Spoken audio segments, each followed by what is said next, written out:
सबको जय मसीह की। आइए आज के वचन में देखते हैं। आज हम लोग देखेंगे भजन संहिता का 23 अध्याय और वचन 4। भजन संहिता 23 अध्याय वचन 4 यहाँ पर इस प्रकार लिखा है, चाहे मैं घोर अंधकार से भरी हुई तराई से होकर चलूं तो भी हानि से ना डरूंगा। यहाँ पर भजनकार कहता है कि अगर उसके जीवन में चाहे जितनी कठिनाई आ जाए, चाहे जितनी विकट परिस्थिति हो जाए, तो भी बोलता है कि मैं हानि से नहीं डरूंगा। क्योंकि कहता है क्योंकि तू मेरे साथ रहता है। भजनकार यहाँ पे लिखता है कि परमेश्वर उसके साथ रहता है, परमेश्वर उसके साथ रहता है क्योंकि परमेश्वर जब साथ में है तो उसे कोई भी हानि या कोई भी नुकसान का डर नहीं। कहता है कि चाहे घोर अंधकार से भरी हुई तराई से होके चलूं तो भी हानि से नहीं डरूंगा, क्योंकि परमेश्वर उसके साथ है। अगर परमेश्वर हमारे साथ है तो फिर हमें डरने की कोई ज़रूरत नहीं है। शैतान विश्वासियों का दुश्मन है, वो मनुष्यों का दुश्मन है, और स्पेशली वो शैतान जो है, स्पेशली शैतान विश्वासियों को डराता है और उनके विश्वास को डगमगाने की कोशिश करता है। और शैतान का एक अच्छा हथियार है कि परिस्थितियाँ जो होती हैं, उन परिस्थितियों को वो लेकर विश्वासियों को डराने की कोशिश करता है, और वो ये दिखाने की कोशिश करता है कि ये परिस्थिति बहुत बड़ी है, बहुत भयानक है, बहुत बड़ी परिस्थिति है, और तुम इस परिस्थिति में बिल्कुल अकेले हो और ये परिस्थिति से तुम बाहर निकल नहीं सकते। मगर जैसा कि हमने वचन पढ़ा, दाऊद कहता है कि चाहे मैं घोर अंधकार भरी हुई तराई से चलूं, चाहे घोर अंधकार हो, कोई भी आशा ना हो, कोई भी होप ना हो कहीं पर भी, तो भी बोलता मैं नहीं डरूंगा, क्योंकि परमेश्वर मेरे साथ है, मेरा परमेश्वर मेरे साथ है। अगर बाइबल में देखेंगे तो शैतान ने बहुत सारी जगहों पर परिस्थितियों को दिखाकर परमेश्वर के लोगों को डराया है। परिस्थितियां ऐसी थी और लोग डर गए, और वहाँ उसका फायदा भी शैतान को मिला काफ़ी ज़्यादा। अगर हम देखेंगे, आप देखोगे, अगर वचन में देखो कि गिनती के 13 अध्याय में ये उस समय की घटना है जब इजराइल कनान के पास पहुंच जाता है, और मूसा ने 12 भेदिए भेजे कि जाओ देख के आओ, भेद लेके आओ, वहाँ के लोग कैसे हैं, फिर हम लोग उस देश पे आक्रमण करेंगे। और हम सब आप जानते हैं कि जब वो लोग वापस लौट के आते हैं तो 12 में से 10 लोगों ने वहाँ के परिस्थितियों को देखा और वो डर गए। किन चीज़ों को लेकर के? उन्होंने देखा कि वो लोग बहुत ऊंचे, बहुत बड़े, बहुत तगड़े, बहुत तंदुरुस्त हैं वो लोग, बहुत तगड़े तंदुरुस्त हैं वो, और बहुत बड़े हैं, बहुत ताकतवर हैं। हम उनके सामने टिड्डी के समान, छोटे टिड्डी के समान। देख के डर गए। क्या देखा उन्होंने? परिस्थितियां देखा, लोगों को देखा, हालात देखा। नहीं, हम नहीं लड़ सकते, हम नहीं लड़ सकते।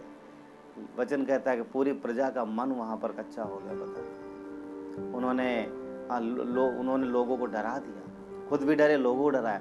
परिस्थितियों को देखा, शैतान ने क्या देखा, देखो कितने बड़े लोग हैं, कितने बड़े, तुम कुछ नहीं उनके सामने। पर सिर्फ 2 लोग जो सौर केलब, उन्होंने परमेश्वर पे भरोसा रखा। उन्होंने कहा चिंता मत करो, परमेश्वर उन्हें हमारे हाथ में देगा, वो हमारी रोटी ठहरेगी। विश्वास के द्वारा शैतान परिस्थितियों को लेकर डराने की कोशिश करता है, इसलिए हमें परिस्थितियों को नहीं, परमेश्वर को देखना। अगली घटना देखेंगे अगर हम पहला शमूएल 17 अध्याय में, यहाँ पर भी एक बड़ा लंबा चौड़ा आदमी है, बहुत तगड़ा आदमी है। वहाँ तो देश था, वहाँ तो पूरे कनानी बसे हुए थे, लंबे चौड़े थे, उससे डरे। यहाँ पर सिर्फ एक आदमी है, एक आदमी, लंबा चौड़ा तगड़ा आदमी है ना, एकदम बहुत ताकतवर आदमी है। वो एक आदमी पूरे इजराइल की सेना को ललकार रहा है। राजा डरा हुआ है, पूरी सेना डरी हुई है। एक आदमी, सब उसको देख रहे हैं। अरे परिस्थितियां, हालात देख रहे हैं, कितना बड़ा, कितना तगड़ा है, सब डर रहे उससे। शैतान हमेशा परिस्थितियों को बड़ी करके दिखाता है और परमेश्वर के लोगों को डराने की कोशिश करता है, परंतु हम विश्वास के द्वारा इन सब चीज़ों पर विजय पा सकते हैं। और हम देखते हैं, जानते हैं कि आगे क्या हुआ। दाऊद ने, जबकि वो बालक ही था, उसने उस बड़े से पहाड़ को गिरा दिया विश्वास के द्वारा। परिस्थितियां, शैतान परिस्थितियों को बड़ा दिखाता है और कोशिश करता है कि हम डर जाएं, परमेश्वर के लोग डर जाएं। दूसरा राजा 6ठे अध्याय में यहाँ पर भी एक घटना है। अराम का राजा ने एलीसा को पकड़ने के लिए सेना भेज दी और उसका सेवक सवेरे उठता है और चारों तरफ देखता है कि सेना ने घेर लिया है। वो डर जाता है, अपने गुरु बोलता है, हाय हम क्या करें गुरु, हाँ हम लोग फंस गए हैं, इन्होंने हमें घेर लिया है और अब ये हमें मार देंगे। वो डर गया। क्यों? क्योंकि चारों तरफ दुश्मन आ, डर गया।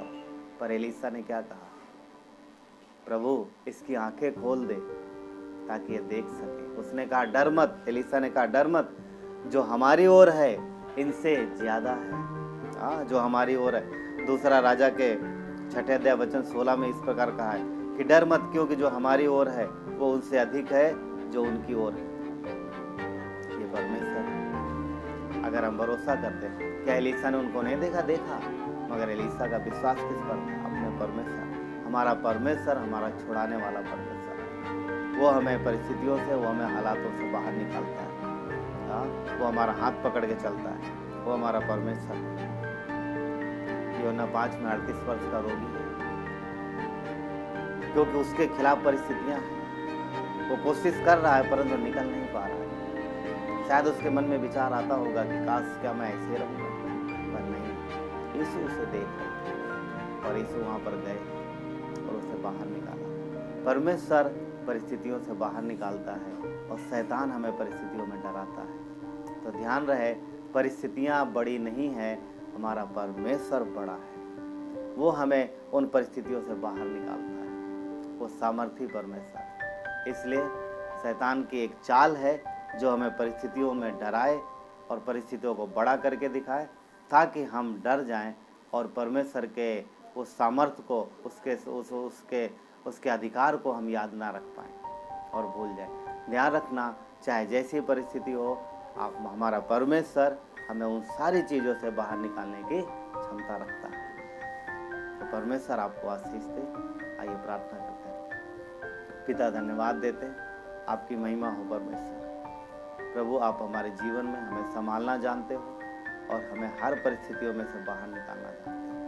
प्रभु यीशु, पिता प्रार्थना करते हैं कि हमारे भाई बहन अगर किसी परिस्थिति में हैं तो परमेश्वर प्रभु आप उन्हें हौसला दो और आप उन्हें बाहर निकालो, क्योंकि आप हमारे चरवाहा हो। चाहे मैं घोर अंधकार भरी हुई तराई से होकर चलूं तो भी हानि से न डरूं, क्योंकि तुम मेरे साथ। धन्यवाद परमेश्वर, आपकी महिमा।